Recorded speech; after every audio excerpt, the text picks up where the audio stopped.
Hi, it's amazing to be here, and it's wild because I went to a Quiet Lightning event pre-pandemic with a friend of mine who I used to work with in New York, and so it's so incredible. I'm so grateful for Connie for bringing me into this and bring me back to Quiet Lightning and at Moad, where I had a show here at the part of the Emerging Artist Program in 2022, fall of 2022. And so it's just incredible how the world kind of works and comes back together and is kind of in communion with each other. So, yes, it's great. So basically, I am an artist here in the city. I actually worked in magazine publishing for a very long time, like 15, 16 years ago, or 15, 16 years. And then I got recruited by a tech company, and all the while, I got like Slack. So I was there for 3 years, and all the while, I was doing research on my family history, and all of a sudden, it was like 20 or so years of information, uncovering, tracing back to Kentucky and even further, traveling the world, actually going to different countries in West Africa where I had taken DNA tests, and I went to walk in the footsteps of my ancestors there, just to this desperation to try to connect to them, and trying to process that information. I made this like little short video, and to make a long story short, I realized the only way I was able to truly process the trauma and also the gifts that I uncovered, the wonderful stories that were also uncovered. You know, the people who went to college from 1868 to 1872, right after being freed, those stories were lost in addition to the trauma that was lost. So being able to do all this kind of like somatic work, I think, just healing and moving forward, I created a whole new life for myself and realized, okay, I'm going to take a jump and go to grad school in my 40s, traumatize my mother. And here I am, and I'm just very grateful. And the piece on the cover, which is this book is so lovely, is the piece that is my baby. It's my heart. It's called Liberation Through Redaction. Oh, let me click. I think right. I can click. Let me see. Oh yeah. Okay. Cool. This is it. So yeah, Liberation Through Redaction. I'm going to show just a couple images of it, or three I have. So this is what you see on the cover. And then here, it's up currently right now at ICA San Jose through, I think, February 23rd. So what this piece is, and I'm just going to be brief. Ooh, okay. It's going to be brief. It's a piece, because I can go forever for this. It's a piece about my family. It's a document from 1835 listing when all my ancestors and some other enslaved people were going to be freed. It was a will from the person who was enslaving my family, and it listed all the years they were going to be freed, including my third-time great-great-grandfather, or my third-time great-great-grandfather, Martin.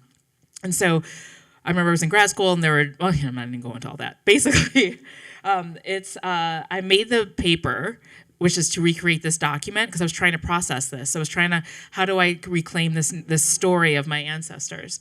And I decided, I had a bunch of raw cotton. I'm not going to go into that story, but like I had a bunch of raw cotton, and I'm like, you know what? I'm going to make my own paper.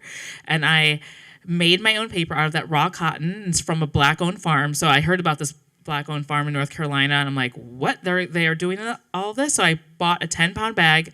I had no idea what I was going to do with it, but I was like, I'm going to do something. Decided to make paper out of it, which is not like the blender paper making process. It's like a deep, long process. I made the paper out of that raw cotton. And then I took that document, the will, I printed it using the intaglio process, which is an etching process, and I was using this as a form of mark making, so these lost memories and stories would no longer be lost. The ink I made myself using some soil I got in Senegal, and that I collected in Senegal. I have a huge soil collection. I use a bone black ink, so to represent the life force of my ancestors and life source of people in general. And then I also, what did I use?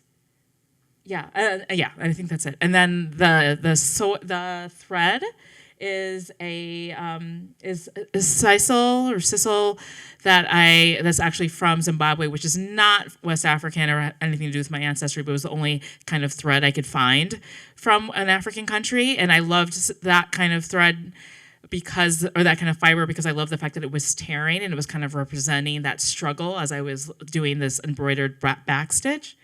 And so I dyed it with hibiscus flowers that I collected in Senegal to represent the blood and DNA of my ancestors. And what I did, it's called Liberation Through Redaction, and I just redacted every word that had nothing to do with my ancestors' humanity. So it's pretty much completely redacted, except for,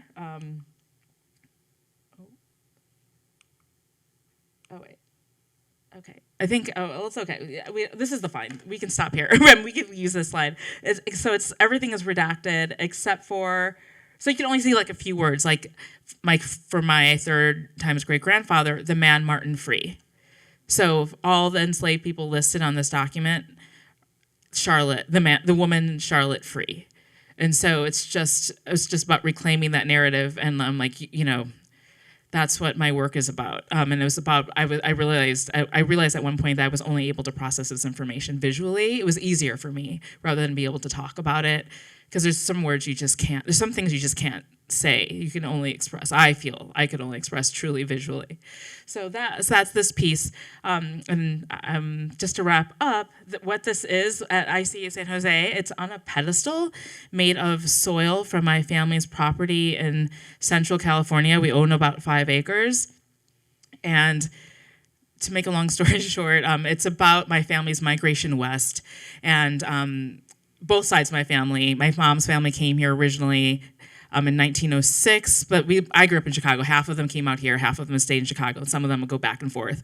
And then my dad, who bought property out here randomly, he was like 20 years older than my mother, in Central California randomly. And I saw it for the first time actually this summer. It's just sitting there. So anyway, it's just like, so we made a rammed earth pedestal of the soil from my family, uplifting the generations later of my ancestors who were enslaved. And so it's just bringing the past and the present together using through materiality. So thank you. It's so great to be here.